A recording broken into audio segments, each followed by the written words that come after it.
Nancy Moore was 28 years old and worked in the accounting department of an insurance company. It was 3 o'clock in the afternoon when she got a call from her husband, Jack. "Hi Nancy, are you working overtime today?" Nancy sensed something wrong in Jack's voice. "Are you okay, Jack? What's the matter?" Nancy asked. She was a little worried. "I'm fine. I got home early today and wondered if you'd be here by 5:30. There's no overtime today. Do you want me to leave now, honey?" Nancy asked. "Don't worry, I'll just rest for now. I'll see you later." Jack hung up the phone. Nancy was sure something was bothering Jack. She went straight to her boss's office. "Nancy, we need to go over some files during overtime today." Ellen Perkins reminded Nancy with a broad smile before she could say anything. "Ellen, I'm here to ask permission to leave early. Are you all right?" Ellen frowned. "I'm fine, it's Jack. I don't think he's well. He just called me from home." "Do what you need to do, Nancy. We'll catch up next time." She looked at her boss and nodded. When Nancy entered the house, she found Jack napping on the couch. "I'm home, honey. Are you feeling all right?" "Yes, of course I am." Jack sat up. "I'm a little tired. You came in early." He glanced at his watch. "I canceled work right after you called. I know you, Jack Moore. Something's bothering you." Nancy sat down next to him on the couch. "The thing is, we need to talk." Jack turned his face and looked Nancy in the eye. "God," Nancy thought. "Please, I don't want any bad news." She took a deep breath. "What do you want to talk about, Jack?" she asked fearfully. "I don't know where to start. Except that we've grown distant from each other lately." Nancy frowned. "I'm going to be honest with you, Nancy. I've fallen out of love with you." "What?" Nancy twitched. "Honey, we're a married couple and we have a lot of goals for our future. You know I'm going to be off the pill in a couple months? As we discussed, I want to have our first child by early next year. We'll buy our own house and I know Nancy." Jack intervened. "I met someone." "Someone?" Nancy couldn't hold back her tears. "Yes, a young woman and we're in love. I'm sorry, but there's no easy way to tell you this. But Jack, how could you do this to me? To us?" Nancy was still trying to process what was happening. "We've known each other for 5 years and married for 3. In the last 6 months you've changed and you've been neglecting me." "I've never neglected you, Jack. I've always been here for you. You started with your weekly overtime, sometimes twice a week. But Jack, I did it for us. We need the money to buy a house. Then you started your weekly hen parties with your coworkers.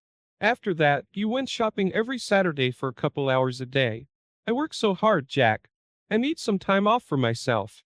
Do you ever think about me?" Jack almost screamed. "Instead of meeting your coworkers, we could meet once a week for a date night. On Saturdays, we could go shopping together."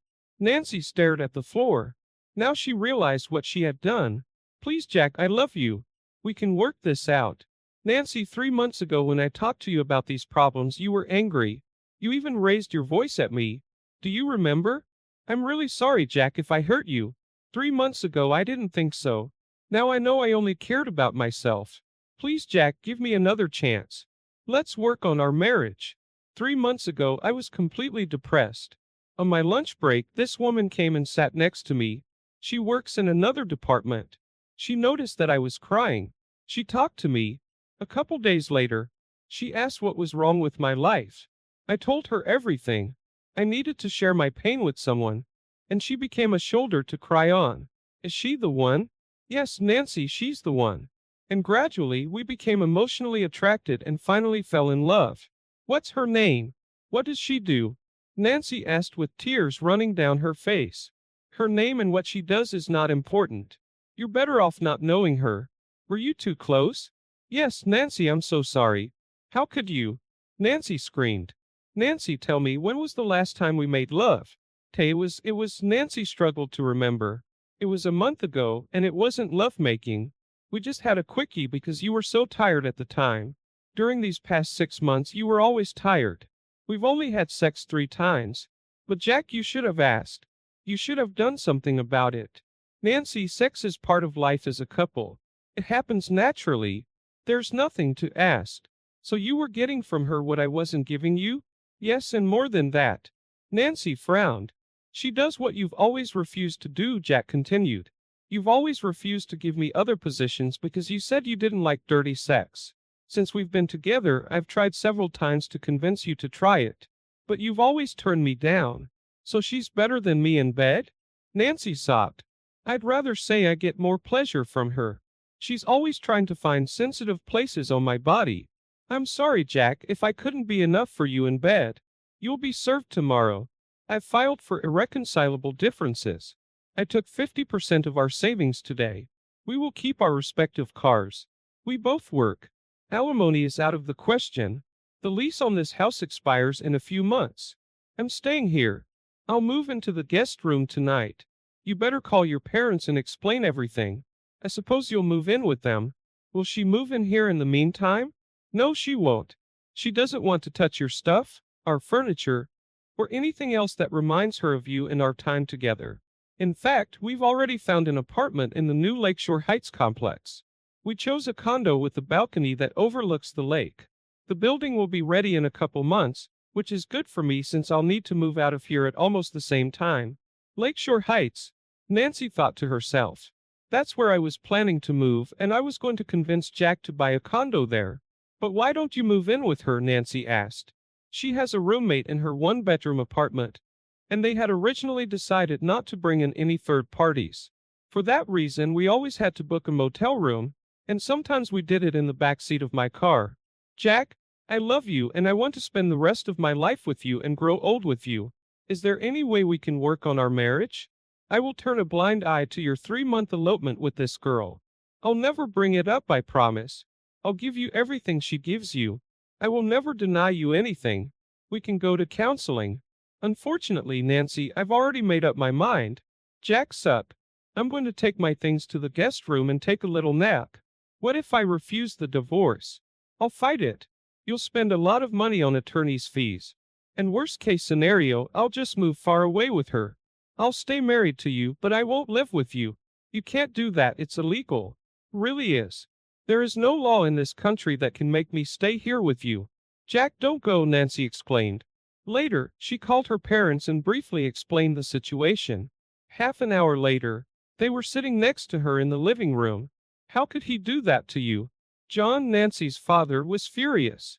He can't give up 3 years of marriage because you don't care about him for a couple months, Mary shouted. He should have talked to you and worked things out. It was my fault, Mom. Nancy wiped away her tears. I neglected him, and it pushed him into that woman's arms. He needs to realize that you were doing all of this for both of you, and you needed some time to yourself because of the hard work. John said, I want to talk to him. Please get him in here. No, Dad, he's resting. You can talk to him in a couple days when you've calmed down. Will you pack your things and come with us? We'll help you, Mary said to her daughter. No, Mom, I'll stay. Nancy said while her parents were confused. I'll try to get him back. Are you sure? Both parents asked at the same time. Yes. Okay, we're leaving now, but if anything happens, just call us, you got it? Yes, Dad. Nancy went to her room and cried until she fell asleep. In the middle of the night, she woke up and went down to the kitchen. She found an empty pizza box next to the garbage can. He didn't wake me up for dinner. He only ordered food for himself. Nancy hesitated. She drank a glass of water and went back to bed. The next morning as she left her room, she heard the garage door slam and Jack's car sped away. She packed up and drove to work. Before lunch, Alan Perkins, her boss, called Nancy into his office. You've been acting strange since this morning. I think you've been crying. Is everything all right at home? He asked. Jack's divorcing me. What? How? Did he? He found someone else. He's in love with her. I'm really sorry. He said I neglected him, and it's true. Nancy lowered her head. He found solace in a young woman working for his company. Do you need some time off? You can take as many days off as you want. I'll let you know when I need them. In the meantime, I prefer to come to work, but I won't stay late. I understand. That afternoon, Nancy cooked Jack's favorite meal. When he got home, the kitchen was filled with the aroma. He headed straight to his room without saying a word to Nancy. Later, he went downstairs, washed and changed his clothes. I have a date tonight, he told Nancy. I've got things ready for both of us, and Nancy almost cried. You'd better not cook for me since we'll be eating separately from now on. As you wish, Jack. When can I expect you back? I don't know what time I'll be back. Jack headed for the door. I love you, Jack. Tears streamed down her face. Jack closed the door behind him. The next day when Nancy got home, Jack was already there. Nancy put her purse away and went into the kitchen to pour herself a glass of water. The doorbell rang. It's for you, Jack said without looking at Nancy. She frowned and went to open the door for a man in a suit. Are you Mrs. Nancy Moore? Yes, I am. You've been served. He handed her a manila envelope. Have a nice evening, ma'am. The man turned and walked away. Nancy almost fainted when she took the envelope. She had to lean against the wall. Please sign this and let's get on with our lives, Jack said into her back. Nancy turned around and looked Jack straight in the eye. So for 6 months I neglected you and you forgot all the good times we had together. I told you I would change and I will. I'll be a better wife and a better friend. Please, I'm begging you, Jack. I'm only asking for one more chance. This was a mistake. Can't you forgive me? A mistake. How can it be a mistake if you planned it all out in advance? It's not what you think. You tell me what I should be thinking. About the good times we used to have together, so you put an end to it. And believe me, the time I'm spending with her now is much better than the time we had together. Just sign the papers, okay? Jack made his way to his room. Nancy sat down and opened the envelope with trembling hands. She looked through the papers and signed them. Later, when she went into her room, she heard Jack talking on the phone. His door was open. Yes, baby, he said. She was served this afternoon. The countdown has begun. I love you too, sweetheart. You going off the pill right now is a good idea. We can get married right after the divorce with your bloated belly. You'll look fantastic in your wedding dress.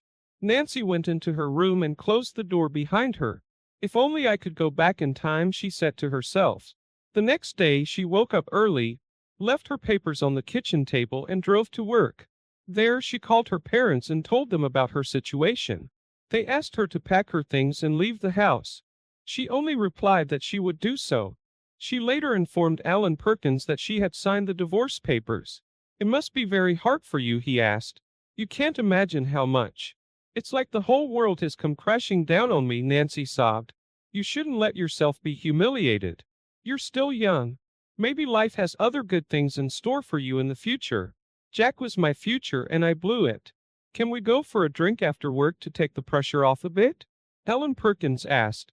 It all started with drinks after work, remember? Nancy turned around and walked to her workplace. As the days went by, Jack would come home late after dinner at the restaurant. When he was home, he made his own sandwiches. He did his own shopping. Nancy began to behave more defiantly at home, walking around in shorts and a tank top with no bra. Sometimes she would come into the kitchen wrapped in a towel when Jack was there. She would play the music and songs he liked best. Sometimes she would bow to him. She always waited for him in the evening and tried to strike up a conversation. Sometimes he would refuse, pretending to be tired and retire to his room. But sometimes he would sit down and listen to her. She never talked about the other woman. She always made it a point to bring back their old memories together, where she saw the sparkle in his eyes and the smile on his face. But then he would change the topic of conversation. On weekends, Jack would mow the grass or find something to do to keep himself busy, avoiding Nancy. In the evening, he would go out alone and return very late. One Friday night she called Jack and asked him out that night. It would be dinner and dancing. He said yes. She was extremely happy. Even her coworkers noticed the change in her. She got home early and got ready. She applied nail polish and chose the dress Jack liked best, a turquoise pleated short-sleeve dress. She did her hair and carefully selected her makeup. They had a nice dinner, talking about everything but their real situation. For a moment, Nancy felt like everything that had happened in the last 6 months was like a nightmare. And she just woke up, leaving everything behind, like they were still the madly in love couple they used to be. After dinner, they got their drinks and went to sit near the dance floor. A man came over and asked Nancy to dance. She looked at Jack, who shrugged his shoulders. She politely declined and the man left. Will you dance with me? She asked Jack. Without saying a word, Jack stood up, took her hand and dragged her to the dance floor. They danced for 5 songs in a row. They moved to the beat of the music. As they walked back to their table, a slow song came on. Without saying a word, Nancy pulled Jack onto the dance floor, snuggled up to him, and rested her head on his shoulder. He could feel her breath on his neck. For weeks she had wanted to hold him, feel his body next to hers, and make passionate love to him. "Let's go home," Jack whispered in her ear. Nancy smiled. On the drive back, Jack concentrated on driving while Nancy sat humming the songs they had just danced together. After Jack parked his car in the garage, Nancy ran to her room, leaving the door open, undressed, and lay naked on the bed waiting for her husband. Jack walked down the hall, past Nancy's room without even looking at her, and headed for the guest room. A shaken Nancy lay on the bed trying to comprehend what had happened. She jumped up and rushed into the guest room. She opened the door without knocking. Jack was shirtless. "What happened? Why aren't you taking your wife? It's been weeks since you've touched me, and I'm horny as hell. And I know you are too. Nancy, we're getting a divorce. We can't be intimate. We're still married and I'm still your wife. Please, honey, make love to me." She walked over to Jack and tried to put her arms around him. He avoided her and sat down on his bed. "Take what is yours, Jack. You can possess every inch of my body. Do whatever you want to me." She sat down next to him and tried to kiss him on the lips. He turned away and she touched his cheek. "Please, Jack, don't leave me. Don't divorce me. I love you. I'm only asking for your forgiveness. I know we can work things out. Let's just forget about these stupid 6 months like they never existed. You can do that, Jack, because you don't hate me. It's a little late for that, Nancy. It's never too late, Jack. Your weakness led you to someone else. You were vulnerable because of the situation I created. I was stupid and selfish. I've realized my mistakes, and I promise it will never happen again. I will be the best wife on this earth." Jack said nothing. There was a detached expression in his eyes. Nancy knelt down in front of him and took both of his hands. "I will be your slave, Jack. Your wish is law to me. You can beat me every day. Punish me for what I did to you. Humiliate me. But Jack, be my husband until death do us part." She cried, "I can't." Jack looked her straight in the eye. "But why can't you?" "'Cause I can't cheat on her." Nancy jumped up in anger. She screamed. "Who is she, by the way? Can't you see she's the separatrix? That bitch seduced you and played on your weakness. She knew you were married, and that didn't stop her from spreading her legs. How do you know she won't cheat on you? She won't. Whatever you tell me you'll do now, she'll be something more than that." Resigned, she walked to the door and stopped. "I'm tired, Jack. This divorce is eating me up inside. I'll call my parents first thing tomorrow to come over and help me pack," she said without turning to face him. "I'm really sorry for my mistakes. Please forgive me for the pain I caused you. I wish I could have been wiser. I wish you a happy life with your future wife." She left for her room with her head down. The next morning, Nancy's parents came in early. "Dark circles under your eyes, sleepless nights again?" Mary asked. Nancy didn't answer. "You should have left this place the first time he dropped a bomb on you," John told his daughter. "I know, Daddy, but I wanted him back." "Just forget about him. There are plenty of young men out there who would fall in love with you in a heartbeat," Mary spat out. "I have to say a few words to that asshole." "Wake him up," John raged. "Just leave him alone. You're wasting your time, Dad." "Mom, go help me with the packing, please." "You wanted to talk." Jack was coming down the stairs. "Yeah, asshole." John turned red with anger. "You're a real son of a bitch." "Dad, please." Nancy shook her head. "I need to tell that piece of shit what I think of him." John turned to Jack. "Because of your male ego, you can't accept that your wife should have some private time to herself, too. She worked very hard overtime, and for what? To bring in extra money so you both can buy a house as soon as possible as planned? Maybe she went a little overboard with her bachelorette parties or Saturday shopping, but she needed that so she could relax. She admits she made a mistake and apologizes, so what do? You cheat on her with the first whore you see and make her cry with love for you." Jack was silent and stared intently into John's eyes. Nancy grabbed her father's arm and tried to drag him upstairs to her room. "The first day you brought him into our home, I knew he wasn't right for you, Nancy. You were so much in love that I kept quiet and prayed I was wrong." "Come on, John," Mary reassured him. "We have more important things to do." Mother and daughter took John's hands and led him upstairs. Jack opened the door and found John's van in the middle of the driveway. He decided to walk the 2 blocks to the nearest cafe. 3 months later, on the eve of the hearing, Nancy took a few days off work. Along with her parents, They went to spend some time at their summer cottage.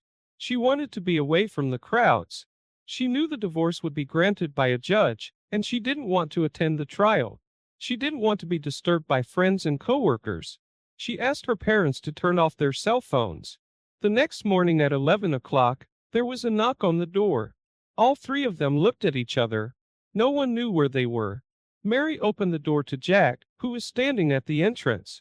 "I have something to tell Nancy, and it would be good if you were present," Jack said to Nancy's parents. "How dare you come in here, you asshole? Get off my property now," shouted John. Nancy was silent. She didn't know what to do. "I've tried calling and even stopped by your house. I assume you have all your cell phones turned off." Jack turned to Mary, ignoring John. "I knew all of you would be here." He was still standing in the doorway. "What do you want, Jack?" Nancy found the courage to ask. "The judge has already granted the divorce at 10 o'clock this morning. As of today, we're single. You came all this way just to tell my daughter you're single again?" Mary raised her voice. "Please leave before I break your jaw." John jabbed his finger at Jack. "My daughter has suffered for the last 3 months, and you came here today to hammer the final nail in the coffin." "I suffered for 6 months and no one ever noticed," screamed Jack. Everyone was stunned by Jack's sudden outburst of anger. He pushed Mary aside and entered the room. "I've never had a mistress," Jack barked at Nancy. "I never cheated on you, Nancy. It was a setup." "But why?" Nancy was shocked by Jack's revelation. John and Mary froze. "Why? Can you say the same thing?" Jack asked. "Say what? That you never cheated on me?" Nancy suddenly felt her legs growing weak. She couldn't stand. She collapsed into the chair. Jack turned to his former father-in-law. "For all of those 6 months, that bitch had been sleeping with her boss, Alan Perkins." There was suddenly complete silence in the room. John and Mary couldn't believe their ears. They looked at their daughter. She couldn't meet their gaze. She began to cry. All that overtime, bachelorette parties or Saturday shopping, it was all a sham. You slept with him in motels or in the back seat of his car. I had a private investigator following you around and I have DVDs, lots of DVDs. "Please, honey," John pleaded with Nancy. "Tell me it's not true that he's lying." "I'm so sorry," exclaimed Nancy. "I could have divorced you with all the proof I had. But I wanted to do something to make you suffer, to make you feel what I felt, to make you know what it means to be deceived. I wanted to make you hurt, to make you feel pain, to make you bleed." Jack spat. "You did things to him that you always denied me. You know what I'm talking about. You gave him what was mine. You disrespected me. You had no time for me, but you spent every spare minute with him. You're the worst whore I know," Nancy cried louder. Mary hugged her husband tightly. "Turn on your cell phone. You must be getting hundreds of calls from work and from Alan." Nancy frowned, picked up her cell phone and turned it on. She had a lot of missed calls and messages. "Since we were still married yesterday, my attorney filed a lawsuit against the insurance company and Alan Perkins. Alienation of affection is still a crime in our state. No, namfi exclaimed. According to my lawyer, we can get up to 7 figures. One good use for your deception is that you'll bring me some money." Jack laughed. Nancy glanced at her cell phone. The missed calls were from her work and from Alan Perkins. She read the last text message. It was from HR asking her to call them as soon as possible. She scrolled down to Alan's message. He was frantic. "By the way, I contacted Alan's wife yesterday and gave her the DVD set. She said she would send him to the cleaners and prevent him from seeing his 2 children. She even offered to let me sleep with her in retaliation.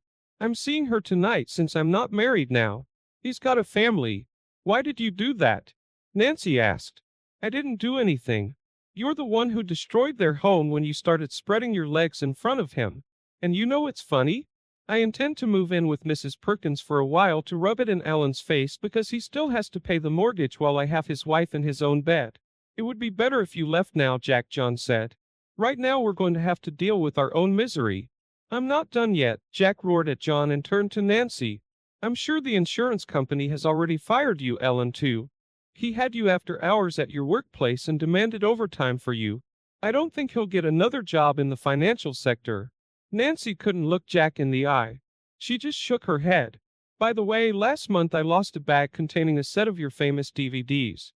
And this morning I found out that they have been uploaded to the internet with your names, phone numbers and addresses. Jack smirked. Don't worry about getting fired. I'm sure you'll get a job in the sex industry. My God, Nancy fainted. I'm done now. Jack walked to the door and turned to face John. This asshole wants nothing to do with all of you and doesn't want to see you again. That bitch can rot in hell. He turned and walked out of the room.